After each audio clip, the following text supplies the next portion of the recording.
Exam ఉండే అని తిరుపతికి వచ్చాము. ఎగ్జామ్ అయిపోయిన తర్వాత జూకి వెళ్దాం అనుకున్నాము. జూకి రావడానికి మెయిన్ రీజన్ ఏంటంటే ఏనుగులు చూడడానికి.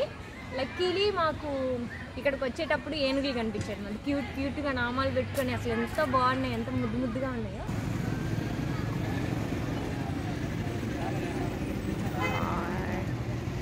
ఇక్కడ టికెట్ ప్రైజెస్ వచ్చేసి అడల్ట్స్కి అయితే పర్ పర్సన్ 70 రూపీస్. లోపల మనం తిరిగి చూడడానికి ఎలక్ట్రిక్ వెహికల్స్ ఉంటాయి, దానికి కూడా పర్ పర్సన్ 70 రూపీసే. ఒక 2 అవర్స్లో అలాగా మనం మొత్తం కవర్ చేసేయచ్చు. లేదు మాకు ఓపికంది నడుస్తామన్నా కూడా నడవచ్చు. మొత్తం 6 కిలోమీటర్స్ ఉంటుంది. అక్కడక్కడ మనకు షాప్స్ కూడా అవైలబుల్లో ఉన్నాయి.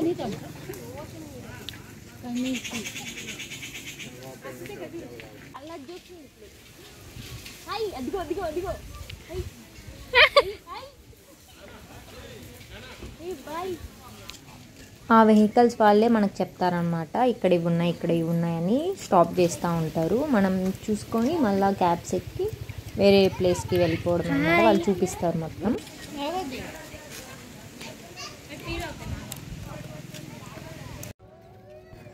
కొన్ని దగ్గరలో మౌంటైన్ వ్యూ అయితే చాలా అంటే చాలా బాగుంది. లయన్ సఫారీకి కూడా వెళ్ళామన్నమాట. పర్ పర్సన్కి 50 రూపీస్. 15 మినిట్స్ అలా ఉంటుంది అన్నారు రైడ్, కానీ అంతసేపు ఏం లేదు, త్వరగానే వచ్చేసాము. ఫస్ట్ అక్కడికి వెళ్ళంగానే అన్నీ నిద్రపోతున్నాయి. మళ్ళీ ఫీల్ అవుతారు అనుకున్నాయో ఏమో, ఒకటి లేచింది కొంచెం సేపు అలా ఫొటోస్కి వీడియోస్కి పోజెస్ ఇచ్చేసి మళ్ళీ పడుకునేసింది. ఇంకా తర్వాత బర్డ్స్ దగ్గరికి వెళ్ళాము. ఇక్కడ బర్డ్స్కి డబల్ నెట్ వేయడం వల్ల ఏమో కానీ కొన్ని చిన్న బర్డ్స్ అయితే అసలు సరిగ్గా కనపడలేదు.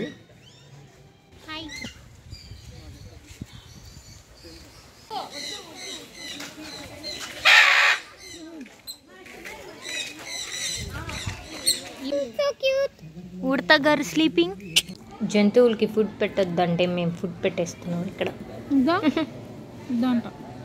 సింహాల కంటే పులిలే పెద్దగా అనిపించేబ్బా.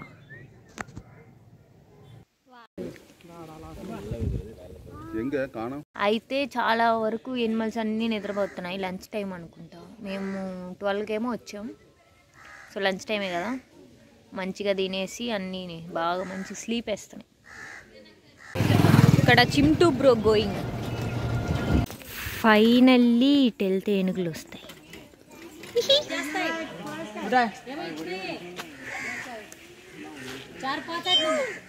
So cute.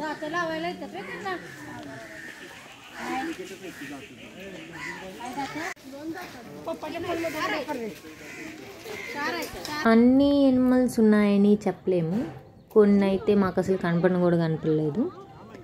సరదాగా అలా వెళ్ళడానికి వన్ టైం విజిట్కి బెస్ట్ అనమాట. ఏనుగులను అయితే చేసామన్నమాట. చాలా పెద్దగా ఉన్నాయి. ఎంత బాగా అనిపించిందో అట్లా. ఇంకా కొంచెం దగ్గరగా చూస్తుంటే ఇంకా సాటిస్ఫైడ్గా ఫీల్ అయ్యేదాన్నేమో.